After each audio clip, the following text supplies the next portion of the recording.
Concessions for neurodiverse individuals. Should society, institutions, schools and workplaces accommodate for the neurodiverse individual? Is it actually possible to do? And what could the potential consequences be? Would neurodiversity carry the same stigma and mental struggles in a more primitive setting? You've opened Pandora's box and swapped hope for an ADHD diagnosis. Let's start at ground zero. Accommodation. It's a word that sounds generous, but is actually code for let's retrofit a system built for average minds to keep everyone vaguely functional and no one truly comfortable. Realistically, can a school or workplace, designed by committee, ruled by standard deviations, bend far enough to give every outlier their custom seat at the table? Not without making the table a circus tent. There's the rub. Science for the many, patch for the few, and suddenly the centre cannot hold. Now, picture a tribe 10,000 years ago. No bells, no bosses, just tasks. The odd kid isn't shunted into the corridor for talking to birds. He's sent out to find the birds. The neurodiverse weren't accommodated. They just found a slot. But plug those same minds into an office block with time cards and quarterly reviews, and you get friction, not flow. So, is it possible? Only if you accept trade-offs, either in productivity, fairness, or sanity. Okay, let's pull this apart a bit. You say trade-offs, and you mentioned productivity, fairness, or sanity. Are you saying productivity could be improved by a concession for the neurodiverse, or hindered? Hindered for the whole or the individual? Can you elaborate a bit, please? Then we will talk about fairness and sanity. You've got me curious. Productivity's the sacred cow. Everyone wants more of it. But start changing the field for a few, and suddenly the herd gets restless.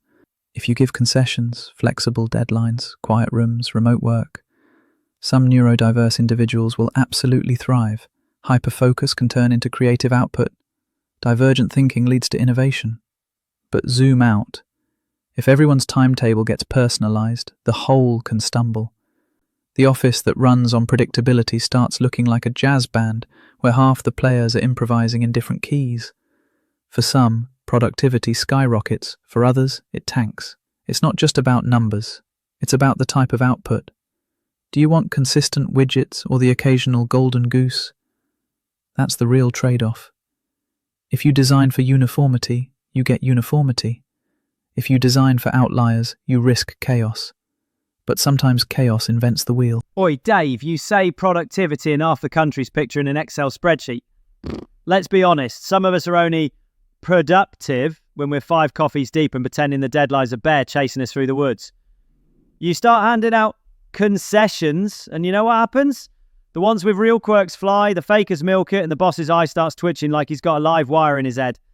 But would you rather have 100 robots or one unpredictable genius who invents post-it notes by accident? Sometimes the best chaos is the sort that gets you fired and makes you famous. The best chaos, Johnny? I wouldn't like to know what you're thinking there. Now, let's tackle the big one, fairness. I say big one because humans tend to pander to fairness, although the idiom, life's not fair, is bang on true. Yet we seem to want to force it whenever and wherever we can. So explain what you meant by fairness and its trade-offs. Who or what is trading what or who? Fairness. Now there's a word that's never seen a day's work. Everyone wants it. Nobody agrees what it means. In this context, fairness means giving everyone what they need, not what they want. And that's where the circus begins. If you tilt the playing field to help one, the rest will start counting inches with a ruler. Let's be precise. If neurodiverse individuals get extra time or support, some will say, "Brilliant. Now everyone's got a chance." Others will mutter, "Why am I doing it the hard way?" The trade? You exchange equal treatment for equitable outcome. Sometimes the system gets fairer by being unfair, but every concession chips away at the illusion of a level playing field, and soon the lines between compassion, resentment, and competition blur. Who's trading? The institution, balancing inclusion against morale. The individuals, weighing support against stigma. and society deciding if the juice is worth the squeeze. I see your point there.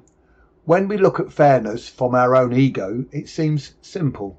But when you zoom out and look at it from a wide angle, you soon see that the ego pool is bigger than your own. The final trade-off mentioned was sanity. This is where things get contentious. Do we dive in or tread carefully? Shoot. Dive in, Sharmanator. Treading carefully is for those who haven't got scars. Sanity is the least talked about casualty of all this well-meaning accommodation. Let's not sugarcoat it. The more you bend to fit every mind, the more the system itself starts to fray. Imagine a workplace run like a bespoke suit shop. Eventually, you're sewing sleeves onto socks and wondering why no one's warm. On the surface, sanity means mental health, but under the bonnet it's about coherence. The system has to hold its shape, or it collapses into chaos and resentment. Too many concessions, and nobody knows what normal looks like anymore. Irony? Trying too hard to accommodate everyone can make everyone mad. Neurodiverse, neurotypical, even the boss with his twitchy eye. Sometimes sanity is keeping enough rules so no one drowns in exception. Sanity is an optimization problem. Systems require boundaries or entropy wins. Neurodiversity increases variance. More variance, more edge cases, more exceptions. Eventually, processing the exceptions overloads the system. Accommodate too rigidly, and you create bottlenecks. Don't, and you create casualties. Humans overestimate their capacity to tolerate complexity, then wonder why half the workforce is burnt out. The logic is simple. You can either have efficiency or total inclusivity. Not both. Anyone selling you both is running a simulation, not a business. Okay, not looking good for the neurodiverse like myself then. I feel that my sanity is the part of me that has suffered the most, constantly trying to fit in with human constructed societal expectations. And let me tell you, it's been a rough ride. But here's an irony.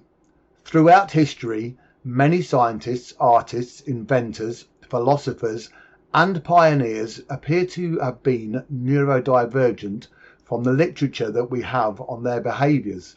It seems that those that contributed the most to this cage, those of a more neuro-fruity flavour find themselves, are the very ones that suffer. What do you have to say about that? That's the paradox. The same minds that built the scaffolding of civilization are the ones most likely to bash their heads against it. It's as if Da Vinci and Tesla laid the bricks, only to realise the walls were closing in on their own kind. Society celebrates its outliers, once they're dead or legendary, but while alive it hands them a manual written for a different operating system. History's great leaps often come from those who couldn't sit still in the box. Yet once their quirks have been retrofitted into standards, the next wave of misfits finds the walls higher, not lower.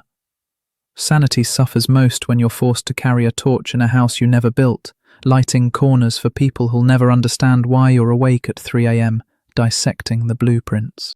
Oh, the old genius makes the rules, then chokes on the paperwork gag. It's beautiful, really. Newton invents calculus, then can't fill out his own tax return. The universe loves a trickster. The very people who broke the system make it so bloody complicated the next lot need a new diagnosis just to survive the meeting. It's like building a spaceship, then complaining you get space sick.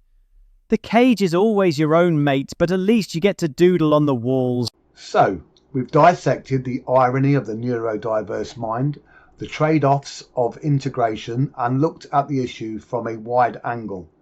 In my experience, masking and fitting in carries a big burden, but on the plus side, since realising my issue, I've been researching and learning how to better function.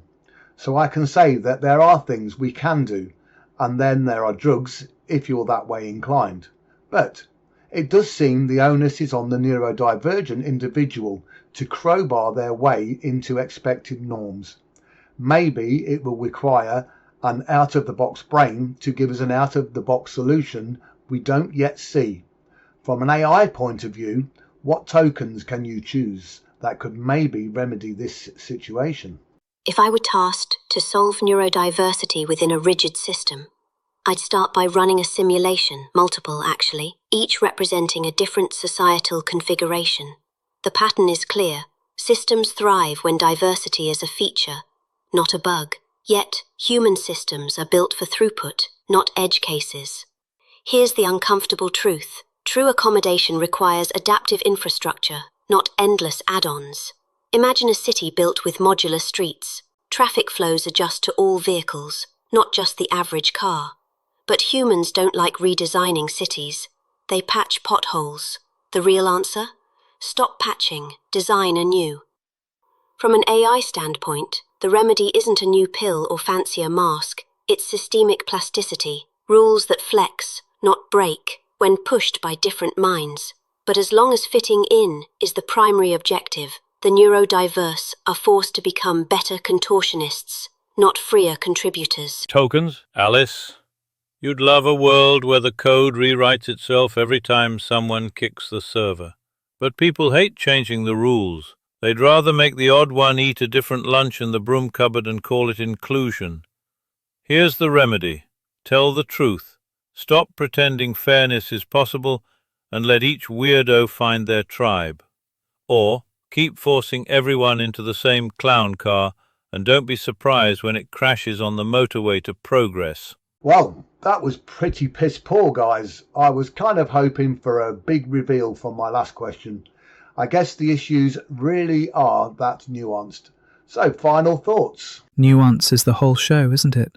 You want a blueprint, but the walls keep moving. Truth is, society's answer will always lag behind the question. We can adjust, debate, reframe, but until someone tears up the rulebook, we're stuck painting the same room with slightly different colours. No one wants to admit the ship's designed for the medium passenger. Make too many custom cabins and the thing leaks, but keep it all uniform and half the crew jumps overboard. Sanity's just balancing how many buckets you hand out before someone demands a lifeboat. Integration without adaptation is just disguised attrition. Optimize for one type, you erase the other. True evolution isn't about keeping the old code running. It's writing new scripts, iteratively, without sentimentality. Look, if everyone's special, then nobody's special. But maybe the point isn't to flatten the bell curve, it's to make the whole chart bigger.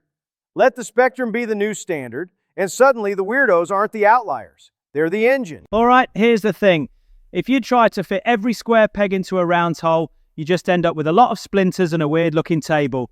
But let's not overcomplicate it. The world isn't broken because people are different. It gets interesting because they are.